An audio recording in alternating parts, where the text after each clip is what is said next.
আমার পথে নামাই দিল, আমার স্বামী হারা করলো। আমরা এতদিন পরে কেন জানতে পারলাম? যথাযথভাবে প্রশাসন বিষয়টিকে কেন প্রকাশ করলো না? তাদের রিমান্ডে নেও 1 মাসের জন্য। আমার বাবাকে একজন ফোন দিছে, ফোন দিয়ে বলছে বা আপনি মানে এরকম ভাবে হ্যারাস করছে যে আপনি আসেন। আমরা এখন কথা বলতে চাই সোহাগের যে স্ত্রী রয়েছে তার সাথে। আচ্ছা, কি হয়েছিল সেদিন, আমাদেরকে একটু বলবেন? সেদিন পাশে আমার মেয়ে ছিল, আমার সাথে কথা হয়নি। আমি আমার বাবার বাড়িতে ছিলাম, বেড়াতে গেছিলাম। তো আমার মেয়ের সাথে দেখা করে গেছে, যে বলছে যে আমি আসতেছি। আর ওনারা ফোনের উপরে ফোন দিতে আসে মিটফোটে যাওয়ার জন্য, ঠিক আছে, যে আসেন আপনার সাথে আমরা এখানে বসে কথা বলি, ঠিক আছে। এরকমভাবে ওনারা নিচে যে মনে হচ্ছে ওনার সাথে ওনারা মিটমাট করবো, মানে ভালো একটা কোনো সমাধানে আসবো। কিন্তু ওনারা যাওয়ার পর থেকে, ওনারা আগে থেকে প্ল্যান করে রাখছে যে উনি যাওয়ার পর ওনারা অ্যাটাক করবে, কিছু একটু করবো, তার মধ্যে থেকে উনি একটু কাটাকাটি হয়েছে আমার হাজবেন্ডে শুনে নাই, ওনারা বলে ই করছে। তখনই তারা পিছন থেকে ওনারা অ্যাটাক করছে, মাথার মধ্যে কি যেন দিয়ে বাড়ি দিয়া ওনারা ফালাই দিছে। ওখান থেকে টানতে টানতে ওনারা 3 নাম্বার গেটে নিয়ে গেছে, নিয়ে ইচ্ছা মতো পাথর দিয়ে ওনারা ছিটছে। উফ, তার শরীরে কোনো কাপড় ছিল না, তার এইভাবে মারছে। সে তার জীবনটা ভিক্ষা দিয়েছে যে আমার সন্তানের জন্য আমার জীবনটা রাখো, আমার ছেলে মেয়ের ভবিষ্যৎ কে দেখবো, আমি ছাড়া ওদের কেউ নাই। আসসালামু আলাইকুম রহমতুল্লাহ। যে সম্মানিত দেশবাসী, আপনারা দেখতে পাচ্ছেন আজ দেশের পরিস্থিতি অত্যন্ত উত্তপ্ত ও অসুস্থ। এগুলো মানবিক অবক্ষয়ের প্রধান কারণ হলো আমাদের বাংলাদেশের বিচার ব্যবস্থা যথাযথ কার্যকর নয়। এখানে বিচার ব্যবস্থার লেন্দি প্রসেস, একটি অপরাধ সংগঠিত হলে আসামি যারা থাকে তারা ধরাছোঁয়ার বাহিরে থেকে যায় অদৃশ্য এক খুঁটার জোরে। যথাযথভাবে আইনের শাসন কায়েম না হওয়ার জন্য এইরকম অবস্থা আমরা দিন দিন দেখতে পাচ্ছি। আর আমাদের দেশের পরিবেশ পরিস্থিতি এমন পর্যায়ে চলে যায়, একটি সামান্য বিষয় হলে সেটা রাজনৈতিক ইস্যুতে গড়ায়। আর রাজনৈতিক ইস্যুতে যে জিনিসটা গড়িয়ে পড়ে সেটা এক বিশাল এক জাতিগোষ্ঠীর কাছে সেটার একটা সাপোর্ট পেয়ে যায়। এই কারণে এই রকম হত্যাকাণ্ড একেবারে আমরা দেখতে পাচ্ছি ঘটতেই আছে। কিন্তু আমাদের একটি কথা হলো যে বর্তমানে বহুল আলোচিত সারা বাংলাদেশ যাকে নড়ে চড়ে বসেছে সেটি হলো ঢাকার মিটফোর্ডে আমাদের বরগুনার কৃতি সন্তান, বরগুনার সদরের 7 নং ঢলুয়া ইউনিয়নের আমাদের যে সোহাগ ভাই, তিনি আজ হত্যার শিকার হয়েছেন। একটি নৃশংসভাবে অমানবিক বর্বরচিত হত্যাকাণ্ডটি সংঘটিত হয়েছে। আমরা জেনেছি বুধবারে তিনি হত্যা হলো দিবালোকে। হত্যার পরে সেখানে প্রশাসন উপস্থিত ছিল এবং আজ এবং শুক্রবারে মিডিয়ার মাধ্যমে লাশ দাফন হয়ে গেছে। আমরা দেশবাসী জানতে পারলাম যে আসলে তাকে এইরকম বর্বরচিত, যে সেই আইএমএ জাহেলিয়ার মতো তাকে হত্যা করা হয়েছে। তাহলে সে কোন দলের এবং কোন দল তাকে সাপোর্ট দিয়েছে, সে কোন দলের সাথে সম্পৃক্ত রয়েছে, আমরা এতদিন পরে কেন জানতে পারলাম? যথাযথভাবে প্রশাসন বিষয়টিকে কেন প্রকাশ করলো না?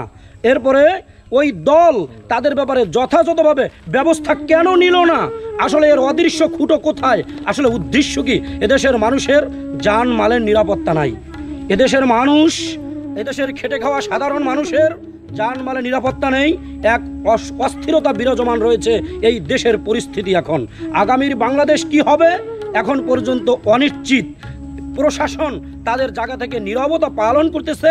একদল মহল সারা দেশে চাঁদাবাজির যেই মহড়া চালিয়ে যাচ্ছে, সাধারণ মানুষ মুখ খুলতে সাহস পাচ্ছে না। আইনের যে বিচার রয়েছে, আইন এখন বর্তমানে ঘুমিয়ে রয়েছে, আইনের শাসন। মানুষ এখন কি করবে দিশেহারা। একদল বলে নির্বাচন, আমরা চাই সংস্কার। এইভাবে দিনের পর দিন চলতেছে, অদৃশ্য লক্ষণীয় কোনো সুরাহ আমরা দেখতে পাচ্ছি না। বাংলাদেশের আকাশে দুর্যোগের ঘনঘটা, আর বাংলার রাজনৈতিক অঙ্গনে যে কালো মেঘ উঠেছে, জাতির মুক্তি কোন দিকে আল্লাহ তাআলাই ভালো জানেন। আইনের হাতে গেছে, আমি ওইভাবে পাথর দিয়ে ওকে মারতাম। মানুষ একটু কথা বলুন। আমাকে কতটি ভাই বোন নাই, আমরা 3টা ভাই বোন আর একটা ভাই, ছোট ভাই। কলিজার টুকটা কত সুন্দর নূরের, কত সুন্দর সামদারি। আর ভাই আমার, ও ভাই ঠিক হয়ে গেলি ভাই, ও ভাই ঠিক হয়ে গেলি। আর ডাকবে না, ডাকবে দেখি শুধু বই না, ও বই না, ও বই না। আর ডাকবে না, আর ডাকবে না। আমি কি কমু, কে সুন্দরে বুঝ দিব? ওই যে হইছে মারছে ওই আমার ছেলে মেয়ের ভবিষ্যতের জন্য আমার একটু জানটা ভিক্ষা দাও, তারা তাও দেয় নাই। আপনাদের সাথে কি নিয়ে দ্বন্দ্ব ছিল যারা হত্যা করেছে এবং নির্মমভাবে হত্যা উনি ব্যবসা করতো, ওনারা বলছে যে ব্যবসা করতে গেলে ওনারা মাসে মাসে 2 লাখ করে চাঁদা দিতে হইব, ওনার এইটা করতে হইব, ওটা করতে হইব, এরকম কথা নিয়ে এসে মানে ওইখানে নেই ওনার। হ্যাঁ ওনারা আছে তাদেরকে বলছে, কিন্তু ওনার বলছে আমি কেউ কাছে দিব না, আমি নিজে সৎভাবে উপার্জন করি, সৎভাবে চলি, আমি কেউ কথা শুনবো না, আমি কারো কোনো টাকা দিতে পারবো না।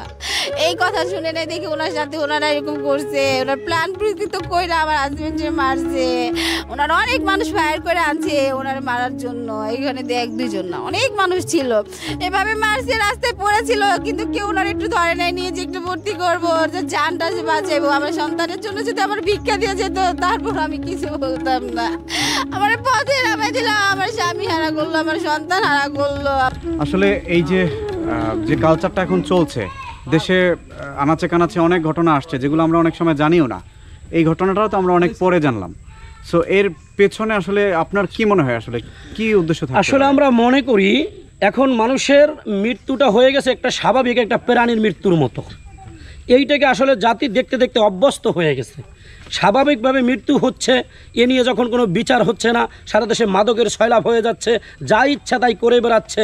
যাদের দায়িত্ব হলো প্রশাসনের ব্যবস্থা নেওয়া, কারণ আইনের শাসন যেখানে অনুপস্থিত থাকে, যেখানে বিচার ব্যবস্থা থাকে একেবারে ভঙ্গুর বিচার ব্যবস্থা, এখানে তো মানুষের মুখ খুলে তো বিপদে কেউ পড়ে যাবে।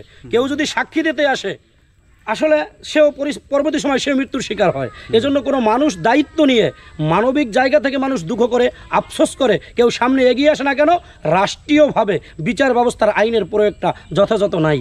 কেন নাই? এটার পিছনে আসলে কারা দায়ী যে আইনের বিচার হচ্ছে না? জি, এটার পিছনে কারণ হলো যারাই শাসন ক্ষমতায় বসে তাদের স্বজনপ্রীতি, দলপ্রীতি এবং তারাই অন্যের প্রতি তাদের প্রতিশোধমূলক আক্রমণাত্মক আচরণগুলো। আপনারা কিরকম দেশ গড়তে চান? যে আমরা বলতে চাই যে আমাদের যে ধর্মীয় শিক্ষা, আমাদের নৈতিক শিক্ষা, আমরা চাচ্ছি মসজিদের ভিতরে যেরকম মানুষ নিরাপদে বসবাস করে, মসজিদের ভিতরে যেরকম মানুষের অন্যায় অবিচার কেউ করে না, মসজিদ যেরকম শান্তিময় জায়গা, আমরা যদি ইনশাআল্লাহ ইসলামী আন্দোলন বাংলাদেশ, বিশেষ করে ইসলাম যদি ক্ষমতায় আসে, মসজিদের পরিবেশ আমরা সারা দেশে কায়েম করবো ইনশাআল্লাহ। আমি সরকারের কাছে আমার স্বামীর বিচার চাই, যেভাবে ওনারা মারছে এরকম জানি আর কার সন্তান বাবা হারা না হয়, স্বামী হারা না হয়। আমি আমার স্বামীর বিচার চাই, সঠিক বিচার চাই, যেখানে আমার মতন কেউ আর কষ্ট না করে।